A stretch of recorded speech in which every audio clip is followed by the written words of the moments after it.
সন্দেহ আর বিশ্বাস, এই দুই আবেগ যাদের বিশেষত্ব আছে, কিন্তু এই দুইয়েরই স্থান একই,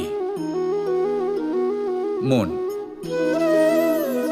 বিশ্বাস আর সন্দেহ এই দুটোই কখনো আমাদের দুঃখের কারণ হয়ে দাঁড়ায়, বিশেষ করে তখন যখন আমরা কোনো ব্যক্তির চরিত্রের আকলন উচিতভাবে করতেই পারি না। আর তাছাড়া এই কাজটা সহজ নয়। আমরা কখনো কখনো কোনো অনুচিত ব্যক্তিকে উচিত বলে ভেবে বসি, তার উপর বিশ্বাস করে ফেলি, আর ফলস্বরূপ সেই ব্যক্তি আমাদের বিশ্বাস ভঙ্গ করে বসেন, আর আমাদের দুঃখের সম্মুখীন হতে হয়। ঠিক সেইভাবেই কখনো কখনো আমরা এমন কোনো ব্যক্তির উপর সন্দেহ করি যে হয়তো পূর্ণরূপে পূর্ণ নিষ্ঠা ভরে আমাদের মঙ্গল কামনাই করেছেন, এমন একজন ব্যক্তি যে সত্যি বিশ্বাসের পাত্র।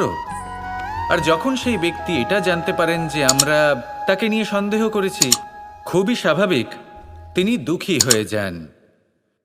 এমন কোনো ব্যক্তিকে দুঃখ দিলে আমাদের মনও দুঃখী হয়ে যায়।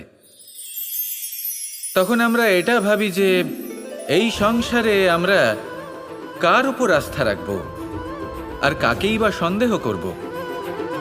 এর উত্তর হলো সময়।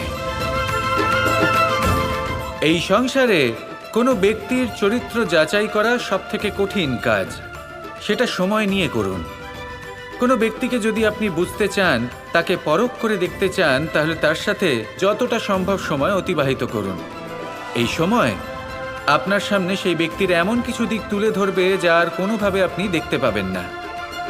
তারপর কি, সময়ের সাথে আপনি জানতে পেরে যাবেন যে এই ব্যক্তি, তার উপর বিশ্বাস করা উচিত নাকি অনুচিত। শুধু এভাবেই যাচাই করুন আর আমার সাথে ভালোবেসে বলুন, রাধা রাধা। গোবর্ধন পর্বতের সাথে আমার সম্পর্ক কেমন আপনারা জানেন। অনেকদিন আগে যখন আমি ছোট ছিলাম, একদিন আমি আর বাবা গোবর্ধন পর্বতে ওঠার চেষ্টা করছিলাম। আমি ক্লান্ত হয়ে পড়লাম, আর আমি বাবাকে বললাম যে বাবা, আমাকে আর কতটা উপরে উঠতে হবে, আর ক পা যেতে হবে, আর কত উঁচুতে উঠতে হবে, আর কত সময় লাগবে। তখন বাবা হাসলেন।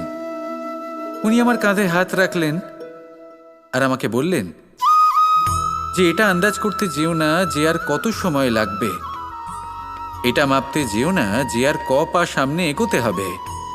শুধু এই যাত্রাপথের আনন্দ উপভোগ করো আর সামনে এগোতে থাকো। যদি এটা করতে পারো তবেই নিজের লক্ষ্য লাভ করতে পারবে।